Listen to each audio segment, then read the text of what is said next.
I am 38 years old. I don't feel old, but I'm regularly reminded how old I actually am when I see images of my peers with their teenage children. Even more so whenever one of the pictures of the XXL freshman comes out and it hits me that I have no idea who these dudes are. But I'm proud of the fact that as an official old head, I do a pretty good job of not shitting on the young brothers and what they're doing right now.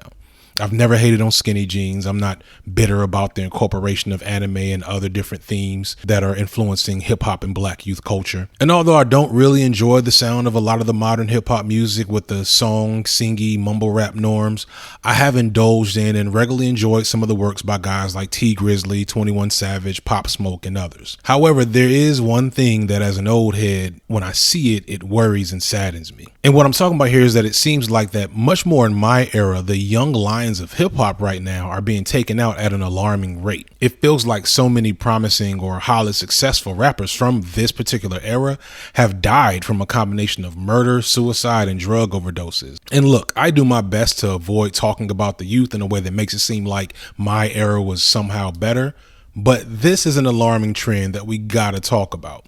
And we're gonna try to figure this out with a little bit of light work.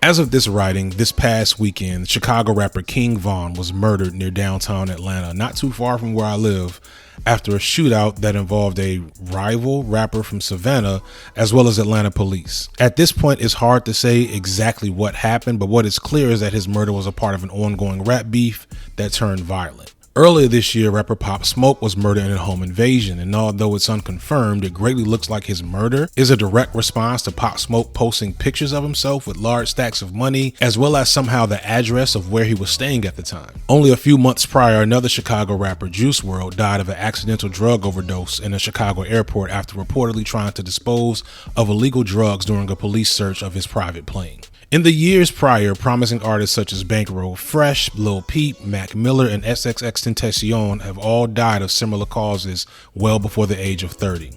At the same time, other promising artists such as NBA YoungBoy, tay-k, YNW Melly, and Kodak Black are serving or will be serving lengthy prison sentences for a variety of serious charges. I could go on, but I don't think I have to convince anyone that rappers being in life-threatening situations or legal trouble is anything new.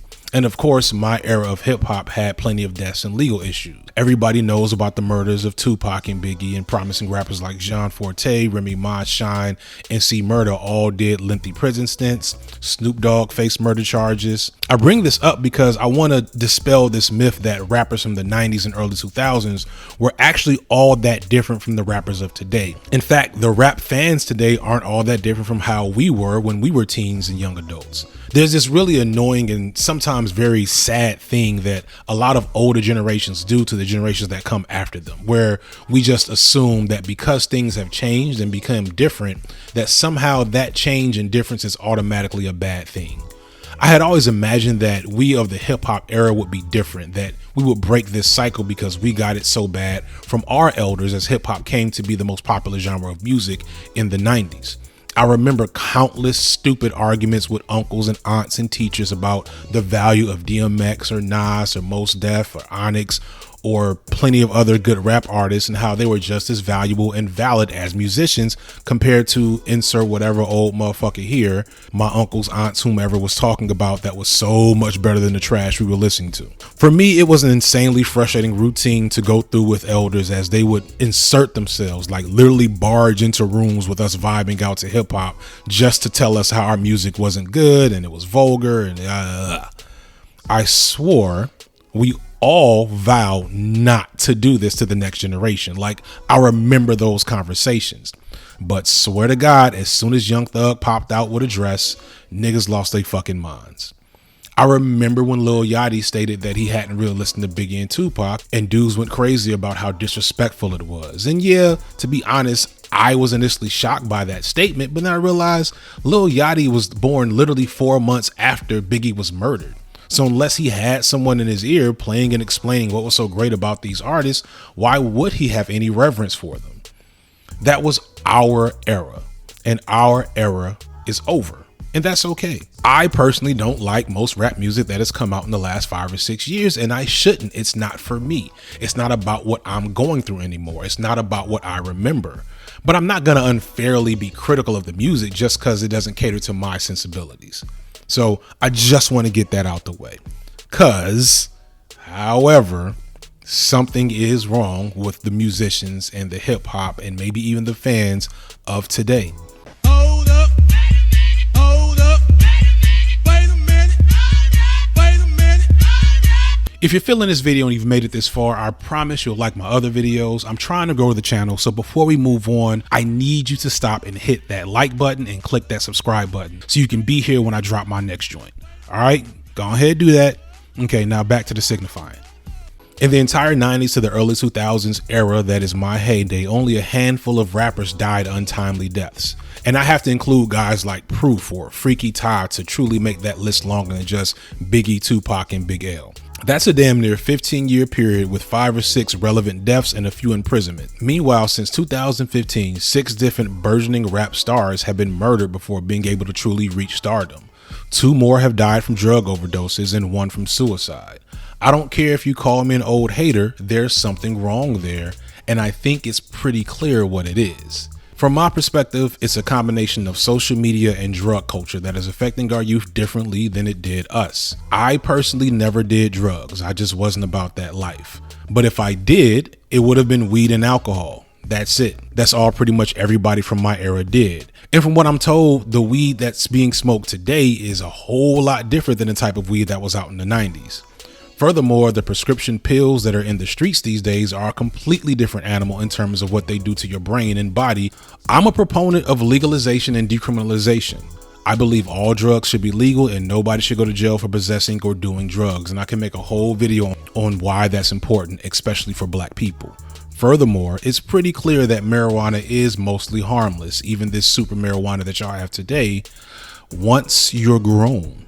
Yeah, I'm sorry, y'all, but there is clear research that shows that smoking weed as a teenager is bad for your brain and long-term mental health. And with most people usually starting to smoke weed around 13 or 14 years old, that's 5 or 6 years of damage to your brain that we have normalized. And since weed is laced with like senzu beans and vibranium these days, it's no telling just how much more damaging it might be than it was in 1996 when I was 14. Furthermore, and here's really the bigger issue, when you combine drugs with the traumas that many of these young dudes experienced in poverty and street activity, what do you get?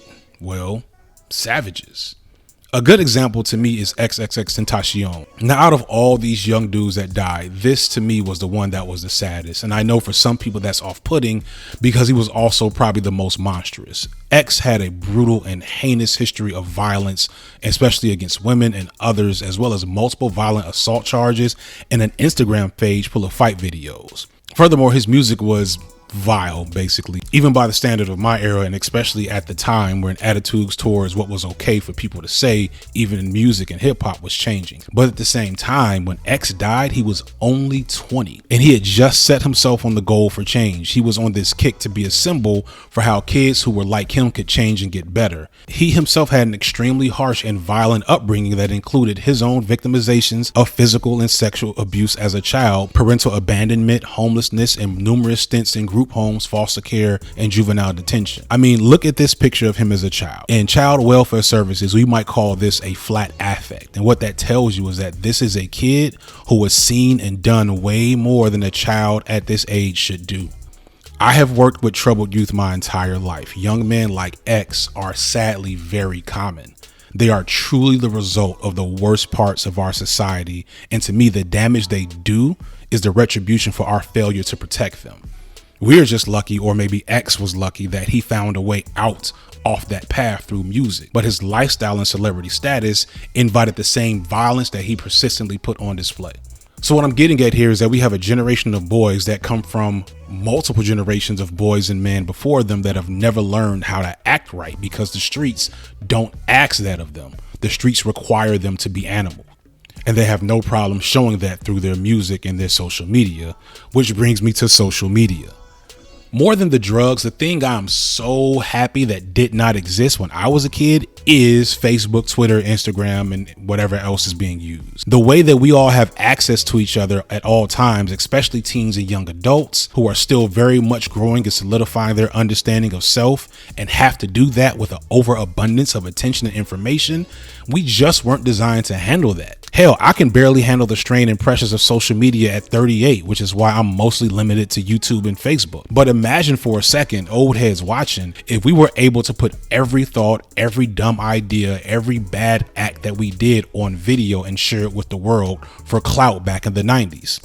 How many of us would have made it out of high school? Do y'all think we would have been better behaved? Of course not. You know how many fights we had in locker rooms and playgrounds? How many nudes I saw on Polaroids in high school? We should be thankful that we didn't have a way to document our youth back in, because some of us wouldn't be here. It used to be that you didn't know all the people that didn't like you, and beef had to start by word of mouth and rumors or an altercation on the street or at a high school basketball game or something. Beef had to be personal and very, very intentional. Now, beef starts on social media with a share and a like or a meme, and then it escalates to a level of intensity that by the time two groups meet in real life, it's already gunplay. Or because the need to flex and stunt in these young dudes is so powerful that they're just painting targets on their back for other young and hungry dudes to run up on them. Or they feel the need to one up and put on display just how crazy or dysfunctional they can be for attention. The way that social media affects your sense of self in the world, combined with the drugs and the unresolved trauma, puts these young dudes in a state of mind